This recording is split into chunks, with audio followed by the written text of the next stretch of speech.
For me, the idea that waste isn't waste, but it's a resource, it speaks so strong in my heart.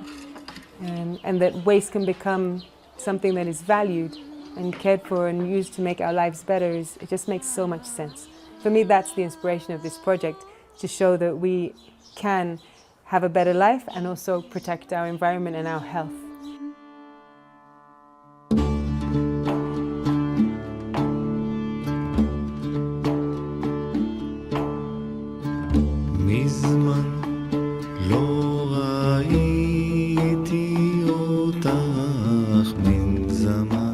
In the Middle East, many rural communities suffer from a lack of municipal services such as waste management and energy provision.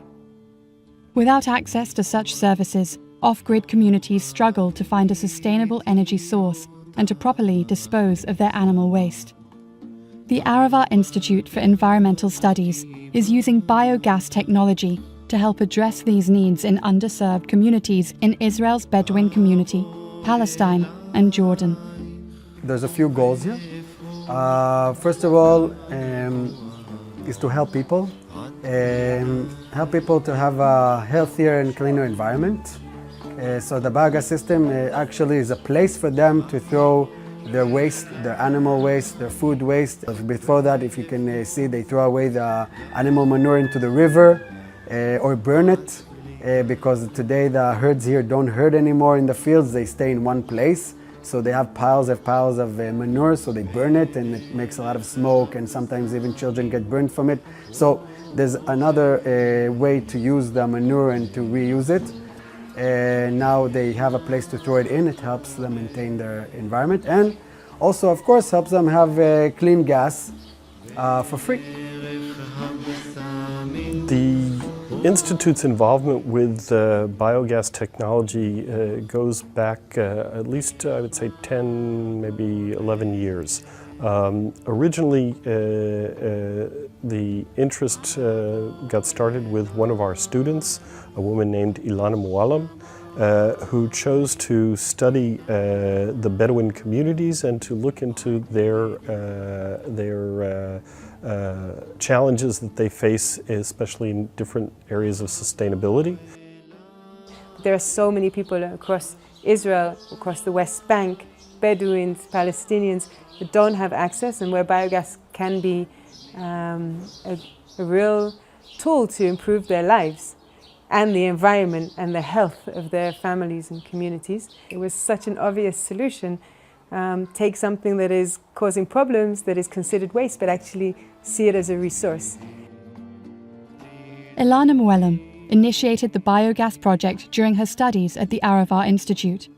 Over the years, the work has expanded, and another alumnus, Yair Teller, improved the technology to better meet the needs of underserved rural communities in the Middle East. Yair Teller established Home Biogas, which creates standalone biodigester units. Home Biogas is a private company that continues to cooperate with the Arava Institute on biogas technology research and project implementation at the Arava Center for Sustainable Development.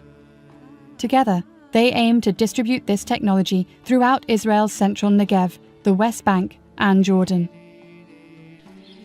You take domestic waste or animal waste, you mix it together with water in a certain combination, and you get an anaerobic process, and by which after a few days you get several products. One of them is gas, mostly methane gas, which can use for energy, different energy uses like heating, sometimes electricity, cooking, and so on.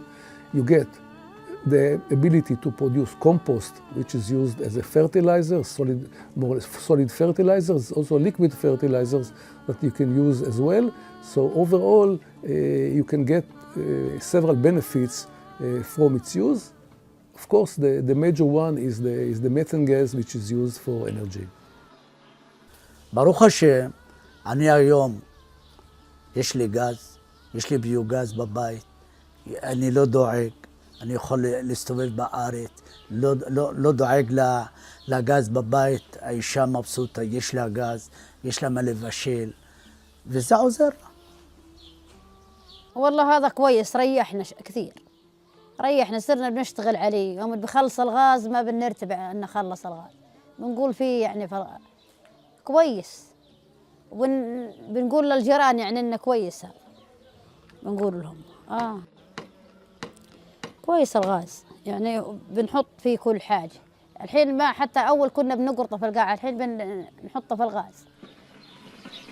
Family as a whole can see good profit in it, and I can tell you that in several places the women and the children are involved, and like in the Bedouin communities, it increases the position of the women in the family, and they're quite satisfied.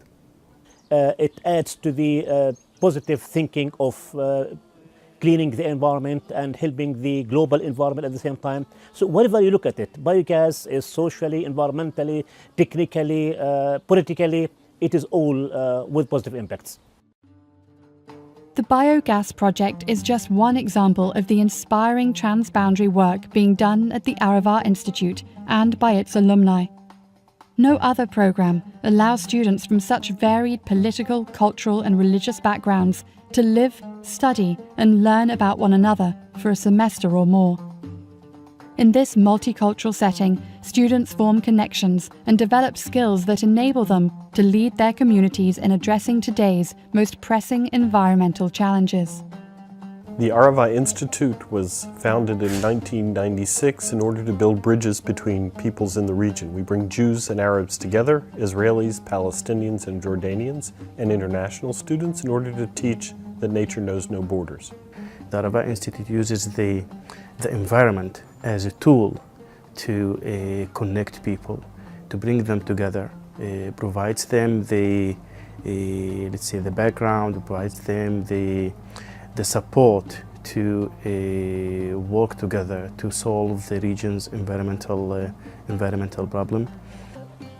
Being part of the Oslo negotiations in a team working under the environmental protocol, I had the chance to meet a number of Israeli personnel who were at some stage or even right now involved in Aravar.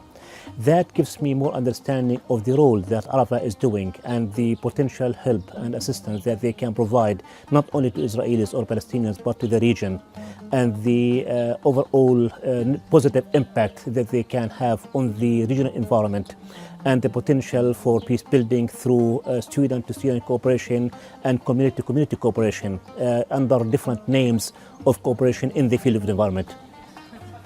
In every place we work, we're part of the people and we know the people, and this is the most important part. I think also this is what the Aravar Institute wants, that to send out the alumni and that they go and do projects and be part of the people and help the people from the bottom, and the relationship that is built, the trust that is built, breaking bread together, having meals together and laughing together, coming and to weddings, and this is the most important part. This is the most important part that I got from the Aravar Institute, and I think this is part of the goal of the Aravar Institute. You know, all the time they really cared, and that, for me that's what touches me about the Aravar Institute. Beyond the Palestinian, Jordanian, Israeli, international work, it's really that they believe in doing things that create a change. The support of the biogas project from institutional and private donors has made a tremendous difference to the beneficiaries. In order to dramatically scale the project to serve more communities in need, as well as refine the technology into an integrated system using solar energy and recycled water, more support is needed. Our aim in the near future is to develop the integrated combined system using both recycled water, solar energy and the biogas together. The recycled water will be put into the biogas system together with the waste, and we can use solar energy replacing the hand mixing of the two components. This way you can facilitate the operation, and after a few days you will get the biogas to serve as a source of energy and also the fertilizers. This is a small seed for the small region, and probably it will become tree or plant that would be an example for the wider region. As I said, this region is unstable. We don't have the security of supply almost for everything, for water, for energy, for food. So it's very important to keep such institutions working to have or to work toward a sustainable future.